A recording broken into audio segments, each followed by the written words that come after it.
Joy's Knitting Nest. My name is Joy. And I'm Janet. Welcome to episode 32. Thank you for joining us again, or as a newcomer. Don't forget to subscribe. Yep.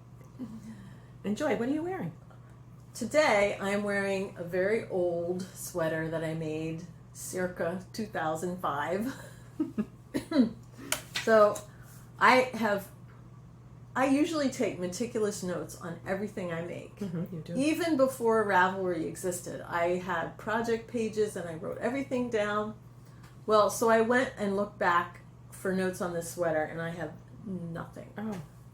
I do know that the yarn is Euroflax Sport, which has been discontinued, but they do have a new Euroflax Sport something, I forget. Anyway, there's a new one that they sell. It's not exactly the same thing, and it's 100% linen by Louette, and the pattern was also from Louette, but I have no idea what the name of the pattern was. And I searched on Ravelry and I could not find anything that even looks anything like this. So this was one of the very first sweaters I ever made, actually.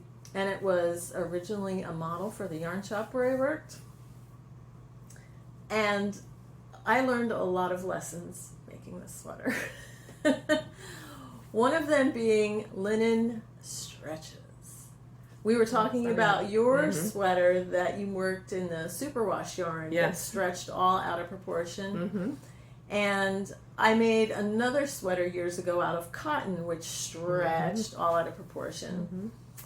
And when I was working on this, I was knitting along, and I felt like I was going to run out of yarn. So I ended up getting 2 extra skeins. I used one of the skeins, but I didn't use the second. So I used a whole extra skein than I should have, and it turns out that it was all about basically, I guess, blocking or gauge, whatever. And the longer I wore it, the longer it grew. And you can see, like, this neckline is really low. In the beginning, it was like this. I remember. And I remember when you made this. It's gotten longer and longer. The first thing I shortened was the sleeves. I shortened the sleeves, but as you can see, they're almost to the elbow again. And I shortened the hem. So if I hadn't shortened it, it would have been like literally a dress. And now, even since I shortened it, it's still quite long. It's like if I were to shorten this again, I would take off probably another 3, like this much. Wow. Because that's where I like my shirts to lie. And as you can see, it's big and baggy. It's huge. Oh my goodness. And I don't really wear it too much anymore because it's like wearing summer a garbage sweaters. bag. Yeah, Cotton and linen summer sweaters just don't work for me. But it was not only the linen; it's also a garter stitch based. Well, that's true. Fabric, and that drops. Yeah. And there are a few straight lines of garter stitch here, and you probably can't see it in the video, but it's really stretched right out. along You can't here. tell. Yeah. Like when you first knit garter stitch, it's usually real tight. Right. Together. Right. Well, these, as you wear it, it stretches apart. And they just so this was flat. a crazy experience. This sweater. You learned. I did. I learned a lot. We learn something with everything we make, I think, every project. Yeah. Oh, my goodness. Unless you use the exact same yarn, same needle, same everything. Everything's different. Yeah. It's just an experiment.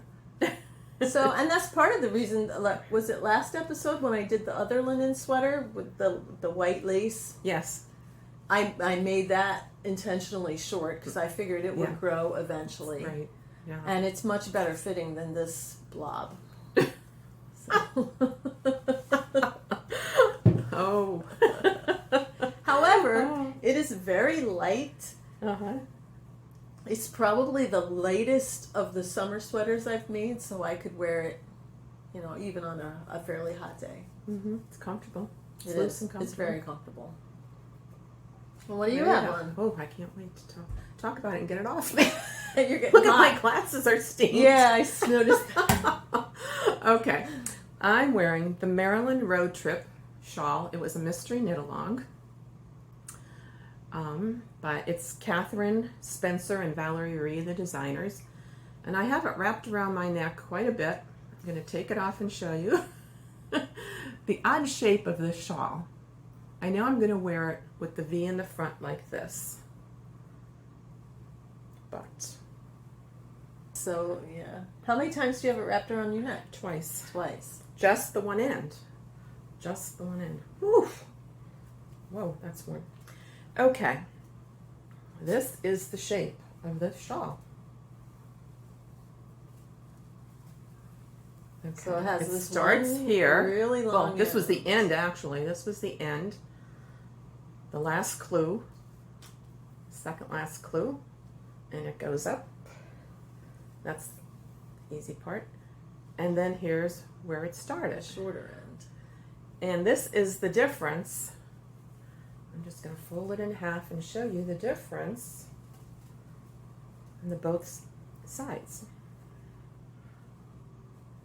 Is that it? No. Maybe. Anyway, yeah, here, there, that's it. It almost looks like there's one extra clue to me. Oh, yeah. Doesn't it? This Yeah. was the last clue. Uh-huh. And I've been thinking about taking this off, except there's one problem. This red border was picked up after the shawl was done. So this border is going all the way around the shawl, so you just can't cut this and Kitchener it because you're dealing with the border. So I know I've seen on Ravelry several ways people are wearing it. You know, they're wrapping this long section around first and then doing this. So not sure what I'm going to do with this. I may just let the long end hang down. I love it's really an the awkward colors shape. and the stitch patterns, everything about it except this one odd shape. And in the last clue, they mentioned that this was the shape of Maryland, the state of Maryland. It's not quite, but I guess that was their interpretation of it. Hmm. So that's how we have the one long end, but it's not easy to wear. So, but I'll wear it. It's interesting. I'll probably let this hang down loose long, as I said, to start. So that's, This was a good stash buster. yes, that's one knit along completed. Very good. What else do you have, Joy? Well, at the end of last episode, I was working on felted slippers. So I have finished them. They're from the book 30 Slippers to Knit and Felt by Arne and Carlos. And I was using the Araucania yarn. And on this slipper, you can tell, see, I had 2 skeins of it. So I started the slipper and knit until I ran out. Oh, I see. And then I had a 3rd skein of Cascade, I forget what it's called, but it's their bulky, whatever, 120 Echo? maybe it No, is. no. So I put that on the end, and a couple of things happened. So the 2 skeins of Araucania, this one you can see where I changed the skeins. Right. But on this one you can't really tell too much. Just right there, but it's not. Yeah. It's really visible. This skein of Araucania was lighter, and this one was Oh darker. my goodness. And look how much. I mean, when they were in the skein lying next to each other, I didn't really Wow. notice that one was darker than the other. But here you can obviously tell Yeah. that it is. And this one, I ran out of the yarn faster because I did my first swatch that I knit and felt out of this skein. So there was less yarn in it. So I ended up running out right about here. Whereas this one, I was able to use the entire skein and I didn't run out until all the way up at the toe. Wow. Yeah, That's a big And- difference in yardage. it is. Wow. I guess because it's more of a bulky, it's like an Aran weight or Aran towards bulky weight. Just the amount that I used for the swatch. Yeah, my swatch was about that big, I guess. my swatch was about that big. And that's so, and then the other thing was on the first one I used Lopi as my contrast, and you can see the star pattern pretty well in that. But I only had one little ball of that, so I had to use something else for the second one. Oh my goodness. And I ended up using it was unlabeled scraps from my stash, and because of the way it felted, I'm guessing it was an alpaca. Oh. Because see how it really, yes. You can kind of make out the star pattern, but it's a little tough. But it, you know how alpaca kind of, it pokes out of the fabric in a way that wool doesn't do. And I think that's what happened here. Plus it was a little bit lighter weight, so the cuff ended up being a little bit, well, actually quite a bit smaller. Oh, wow. Which is, I mean, it's okay. They work. And they're for you. And they're for me, yep. I don't think Jim will say anything like, no. What's wrong with those? Now this pair, I mentioned that the previous pair that I ended up throwing out, I didn't put anything on the bottom. So I think I will put something on the bottom of these and see maybe if it helps them wear a little better. I'm sure it will. Yeah. And wow, look how this just, you can't even see the design. It really just spurs. Yeah, it really obscured. It's so tight. Oh my gosh. Yeah. It's very tight and it obscured the design. Wow. So when I washed it, I was trying to like force it apart. But I can get my foot in there fine. It's not an issue. Actually, this one's a little bit too big. This is it's actually a better size. Yep. They'll be warm. They will be warm. I'm looking forward to wearing them when it gets cold again. Yes. So those are my felted slippers. Yeah, they're cute. How about you? What do you have today?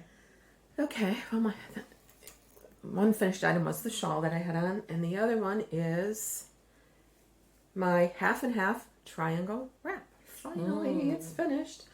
6 skeins of yarn, 3 each for each triangle half. I can't open it all the way up because it is huge. So we're gonna do half and half.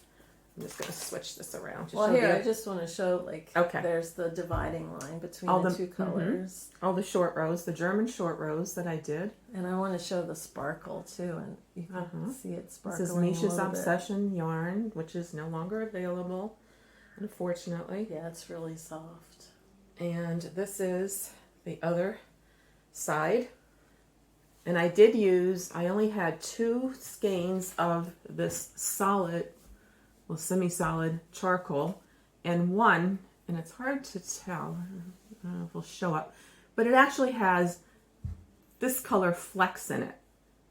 Oh. But you can't, it's hard to see it unless it's up close in person. Oh, you can see a little bit. Okay. And I was concerned that it would stand out, but it really doesn't. I like the way it blends in. Right about here, it ends. And this is by Purl Soho, free pattern. This is a knit along that Caddy Jack's podcast is doing for Rhinebeck Sheep and Wool, the New York Sheep and Wool Festival, and they're going to have a meetup on the hill, Rhinebeck. I think it's going to be Saturday. I hope it's Saturday because that's the only day we're going to be there. So I'd love to do the meetup with them. But this yarn is just fabulous. It's so drapey and soft, isn't it? Yes, I just love it. It is. And it's almost like a blanket. It's going to be a nice wrap. This is garter stitch too, so it feels like it might stretch a little bit. However, because it's short rows, this garter's going this way and this garter's going this way, so they'll probably balance each other out. I'm very happy with it. I would make another one, but the second one I would do, there's a small and a large. This is the large. The small is 2 skeins of each color for each triangle. So that's what I would do. And this next. was 3 of each. This was 3 color. of each, right? And he used mostly all of the 3 skeins. So I'm very happy with this. Well, at the beginning of the pandemic, 18 months ago, actually before the pandemic actually started, my sister adopted a Greyhound. And this year, she asked me if I would make him a sweater. Yeah. Anyway, I'm not huge into dogs in the first place, and making them sweaters is not my idea of fun, but she requested it, so I'm like, okay, you're going to make me do it. So this is a sweater for my sister's Greyhound. It's quite long. Yep, it wraps around the belly. Yep. This is over the chest area, and then it has a turtleneck.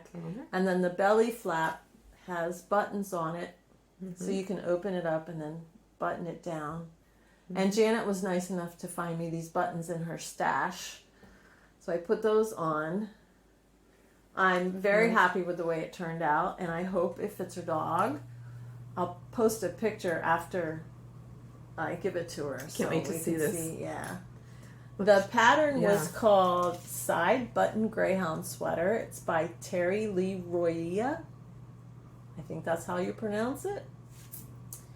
And the original pattern is all this ribbing here. So I had seen some others where they had added designs along the back. So I just wanted something simple and mindless. I didn't want an elaborate cable pattern. So I picked out this basket weave pattern from one of my Barbara Walker stitch pattern books. And I'm very happy with the way it turned out. I like that very much. The yarn is Sugar Bush Bold. It feels wonderful. Yeah, it's 100% merino, superwash. Cushy, it feels really soft. It's cushy. However, my first ball had 3 knots in it. It was horrendous. And because it's superwash, when you weave it in, it's like cotton, you know. After you wash it, the ends kind of work their way loose and whatever. So I ended up just knotting my ends instead of weaving them in. And occasionally you can see one, but hopefully there's one there. I don't know if you can see it, but it's a little blip, and that's where one of my knots is. Did you ever try that fabric glue? I bought it, but I never used it. Like, what is it called? Fray Track or something like that? Yes, actually, I do have some, but I didn't try it on this. I was just wondering, because I never tried it. But I used to use it back in the early 2000s when we were making those specialty scarves. Oh, yes. All the novelty the yarn. ribbon and, yes. That's when I used railroad, the Fray Check. I didn't think about using it for the merino. Yeah, you wouldn't. But I'm not sure how it would work on this anyway. So, but anyway, there it is, and I'm happy with the way it turned out. And it'll be fun to see it. Very nice. I can't wait to see it on the dog. That's beautiful. Yep. Oh my goodness. Do you have anything else finished, or do you have I have 2 half-finished objects. Okay. I have the Gentle Drizzle sock that I've been talking about for the last couple podcasts. I don't know if you can see the design. It's hard because it's so light and textured. But anyway, so I finished the first one. And this is from the Operation Sock Drawer book by the Knitmore girls. And this is the Toad Hollow yarn. I found that this yarn is thicker. What I should have done probably is swatched. But they do fit fine. It's just that I'll show you my next one. You could see the difference in the width. Plus this is ribbed. But anyway, it's just a little bit wider. But it fits well. And it's 80 superwash merino and 20 nylon. Where the Crawdads Sing is the name of the color. And you said the yardage on that was shorter because it was a heavier. It's a little bit thicker. Yep, I think it was 400. And my second sock and I'm working on the second one to match. My second sock that I finished, I needed something for car rides, something that was pretty much mindless. So everything that I was working on was just too involved. So I started another sock with Biscotte yarns. It's self-striping. Yeah, I like those stripes. That's nice. And I used the Vanilla Latte pattern by Virginia Rose Jeans. It's a free pattern on Ravelry.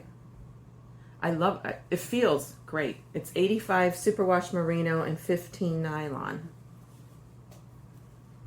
See You could see a difference. Actually, this feels nicer than It's almost silky. I know. the crawdads. I think so too. It's very silky. The only thing is, okay, so I'm pretty much following the pattern. And I've mentioned before, I usually don't follow a pattern. I do my own version of Joy's pattern. But this time I sort of I thought I was following it to the letter, but I realized when I started my second sock that I wasn't. Because this was a knit 6, purl 2 rib after you finish your knit 2, purl 2 cuff coming down the leg. And I don't know how I missed this. That was row 1. Row 2 was supposed to be knit around. Oh. And I didn't do that. I just kept going. Knit 6, purl 2, knit 6, purl 2, and that's what happened. So my rib is just a little bit different. If you happen to look at the pattern, I have to admit, I didn't follow it completely. I really like this pattern though, in this knit 6, purl 2. So I'm gonna make another pair. I have another skein of Biscotte that I bought at the same time, and I'm gonna do the correct. Oh, okay. Yep. According to the pattern.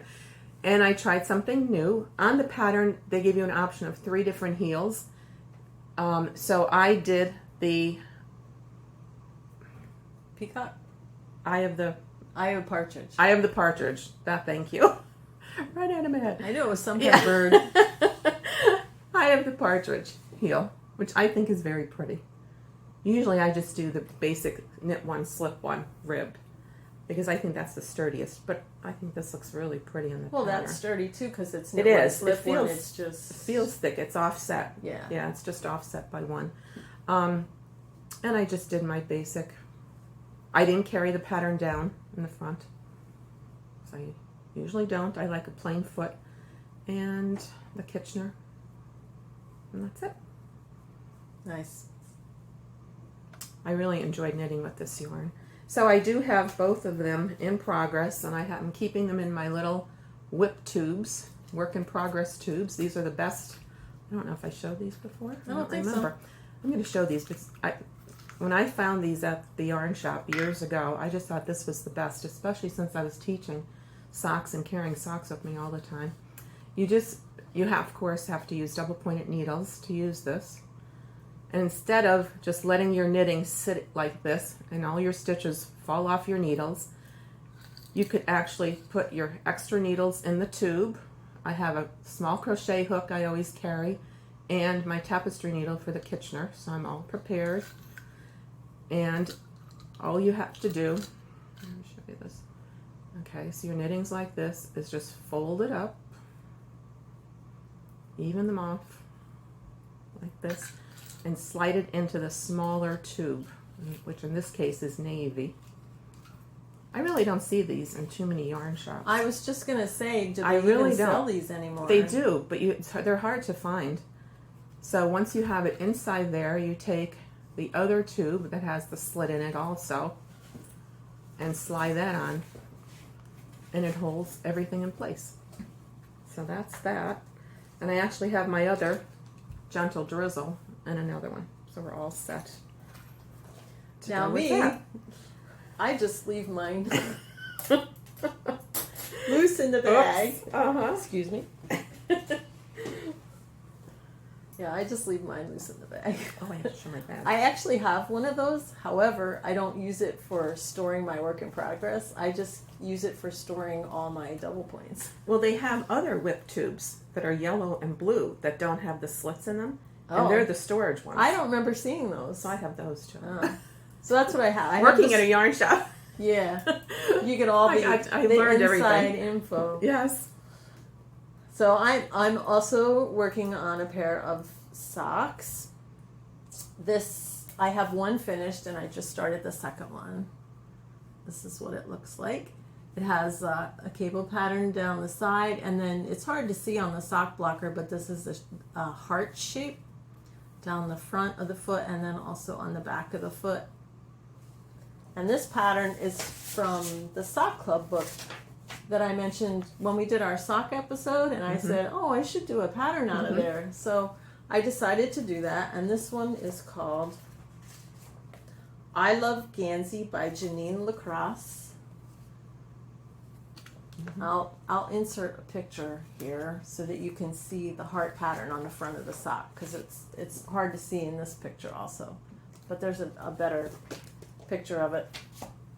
And I am using Wildfoote, which I don't think I have the tag here with me, but this is brown sheep Wildfoote yarn for that. And I'm making these for my daughter Amy. Oh, are you? So they're a little bit smaller than what I would make for myself, but not much.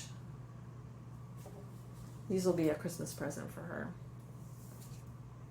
Very nice. What else you got? I forgot to show. I just love this. This is my summer sock pouch for traveling. Summer sock pouch. My summer, yes. Because it's, let's see, I'll show the other side first. It's the Phillies, my favorite baseball team. I watch all their games. Phillies Stitch and Pitch. Game equipment, it says. Oh, game equipment. And on the other side it says Stitch and Pitch. The National Needle Arts Association, a program of the National Needle Arts Association. So what this is all about is every year in the summer, the professional baseball teams have one game where all the knitters, crocheters, crafters, whoever can attend and sit in one section. Buy your tickets as part of the Stitch and Pitch game, and you all sit together and knit. So I've gone a couple of times. I think you went a couple more times than I did. Well, but I didn't go to that one. Okay. Because I don't have that neat little bag. And they always give you a little bit of swag. In the first year that they had it, they actually had yarn company representatives there. They gave us large bags of needles, and that was the time of the novelty yarns. So we had novelty yarns in the bag, we had needles, we had all types of swag products. And it was really, really crowded the first year. And we did sit and knit the whole time during the game. But then after that, the vendors stopped coming, so I'm not sure what happened, and the attendance went down. I don't think the Phillies had it this year, but their minor it was league usually team. in the summer when it was hot. Right. Yeah. It was always in July, August. But this year, the Iron Pigs from Bethlehem, one of their minor league teams, just had it last week. Oh, really? Mm-hmm. And the yarn shop from Bethlehem, from Bethlehem, Knitter's Edge, had a group. Oh, they did? I saw on Facebook. Oh. It was a large group. So that's the only Stitch and Pitch I heard about in our area. The Phillies didn't have it. The Phillies didn't have it in Philadelphia. So, but I just love my little bag.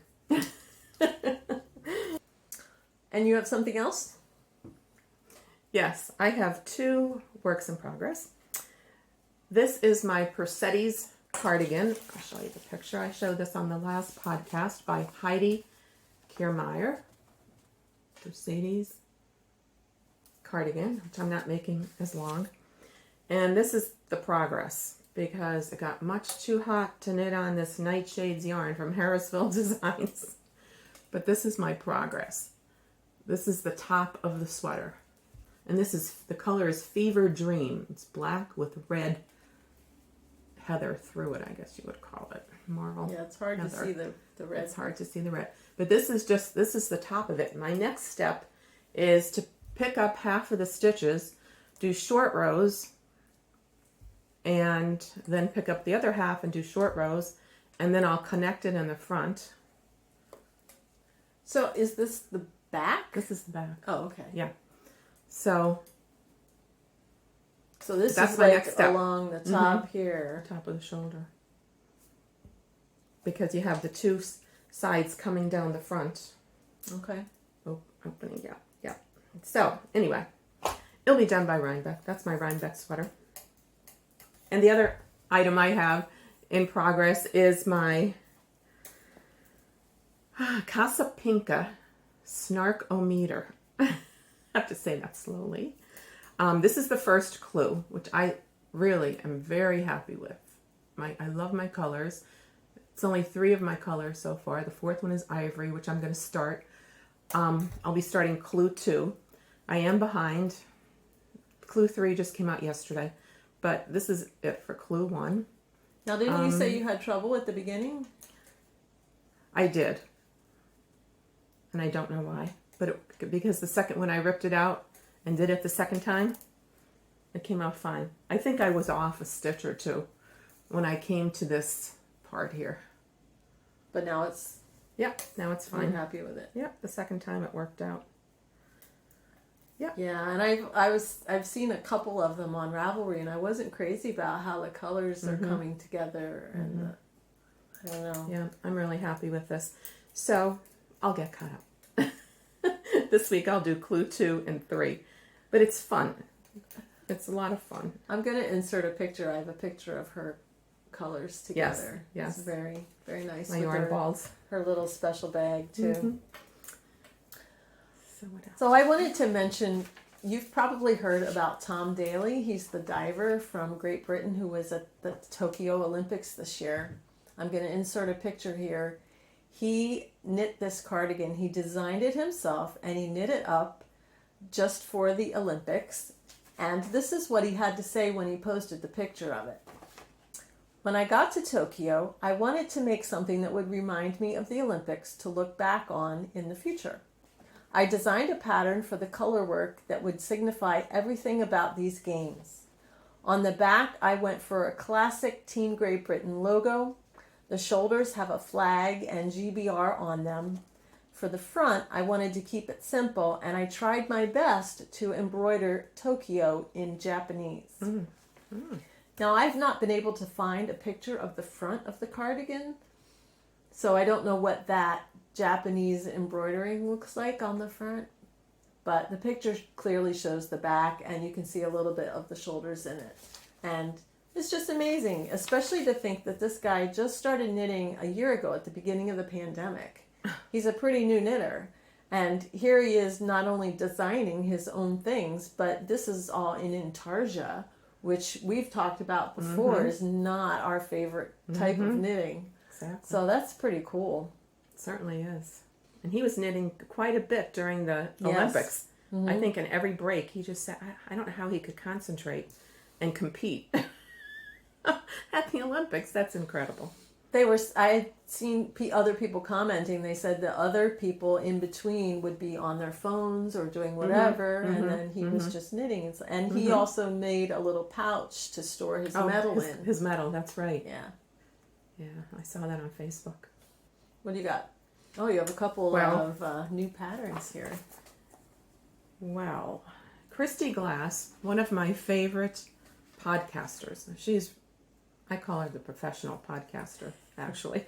Well, she earns a living from it. That's her business. She started a new business called Knit and Escape. She's having another one. It's called The Magic of Making, September 22nd to the 25th. It's a virtual marketplace. They have demos, classes, and a knit night. There's one price for marketplace and demos, and it's such a long list. It's well worth it. I think it's $12 only. But of course, then if you want to add classes, it's extra. But she's also having Shetland Saturday on September 25th as part of her Knit and Escape.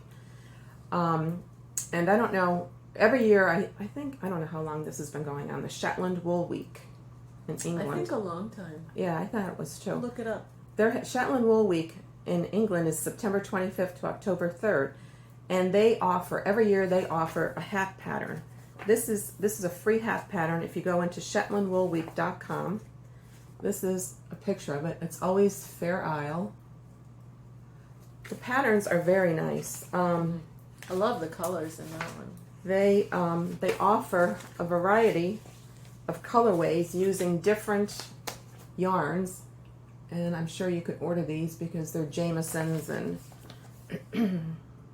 mostly Jamison yarns, different colors. But anyway, so it's a free pattern. So do you think you'll make that? Probably, I would like to. Every year I hope to. And something else comes along. The only but one that one I do like the only one I've ever made is the bobble hat. because that was the Shetland Woolwig pattern. Oh, was it? Well, I made that. We all made that. Yeah. That was fun. Yeah. Oh, I forgot about that. That was a shekel. Yes, that's right. Okay. Okay, and there's some upcoming, speaking of some fiber events, there's some upcoming fiber events in our area, or accessible to us. September 11th and 12th is the New Jersey Sheep and Wool in New Hope, New Jersey. That same weekend, I'm going to be busy. I'm going both days. There's the Lehigh Valley Fiber Fest in Macungie, Pennsylvania, which is much smaller than New Jersey Sheep and Wool, but it's very nice. They're outdoor events. You could walk around to the different stands. Of course, the animals at the Sheep and Wool are indoors for the judging. And then on, of course, October 16th and 17th is the New York Sheep and Wool Festival in Rhinebeck, New York, which we're also going to. I can't wait. Yeah. Then on November 20th, there is the Wool Craft Show in Leesport, Pennsylvania. It's called it's called Wool Craft Show. That's a smaller event too, but it's always very nice. And our friend Misha always sold there, and now she's not going to be there. Yeah. But a couple of our local farms attend. Is it Red Rope that's usually there? Oh, yeah, I think she's there. Red Rope Farms, which is very local to us, usually sells her fiber and her soaps. And I don't know if Mountain Laurel goes there or not. I'm not sure. I don't remember seeing her last time. Yeah, but so that's what's coming up. We're all excited because finally, we're getting to some fiber events after 2 years. Yeah. It's been 2 years. 2 years. And they're outdoors. They're all outdoor events. Yep. So we'll feel much better So about we're going that. to New Jersey and Macungie in September, and then Leesport, November, and Rhinebeck in October. Now, have you done any of the Knit and Escape things before? No, I haven't. I haven't either. I was thinking about doing this one. Stephen West is going to be teaching a class this time too. Do you know what class he's teaching? How to put colors together. Oh, okay. That's one of his specialties. You're good at that, though. Yeah, but we'll see. We'll see what I'm going to do. There's some good classes. If anything, I think I'm going to join at least the marketplace and the demos. Yeah. The free, lectures that they have. Because that sounds very interesting. How it is. Yeah, and the knit night is free too, with that one price. Yeah, I think I'm going to try it. I love Kristy glass, and I just haven't been able to do it whenever she had it past months. She is having a weekend in New York above Rhinebeck. In person? Because that's the original. She's doing it in Escape, person right? in November. Right, it was supposed to be, and then she changed it to virtual last year. But if they're staying at some resort where every room is a different theme. Yeah. I don't remember the name of it. I know it's north of Rhinebeck. Yeah, I don't remember it either. But there's like a Cinderella room and yes. All these different themed rooms. So that's still on so far. Oh, okay. I don't know. Well, I just wanted to say that the new Interweave Knits is out. This is fall 2021. This is their silver anniversary issue. So they've been around now 25 years. I just wanted to highlight a couple of things in here that I liked. Overall, generally, I think we both were not that crazy about this issue, but there are a few things in here that I like. And one is this pair of socks. They have cables up the top. And it's called Sterling Silver Socks by Emily Kintigh, I think is how you say that name. And they're pretty. I like actually the same ones you do, but I don't think I'd make them. That's the only thing. Oh yeah, this is another pair of socks.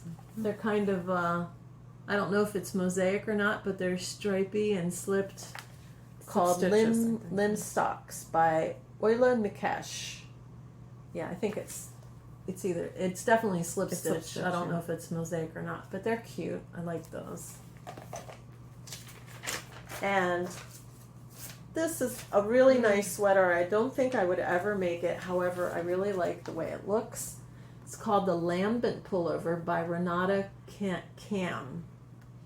And it has, this huge, beautiful cable going up the top, and then it kind of, I don't know if I guess it's an overlapping collar that comes around the sides. I just think it's really pretty. The back neck is the interesting part. Oh, yeah. It has a little keyhole neck on the back.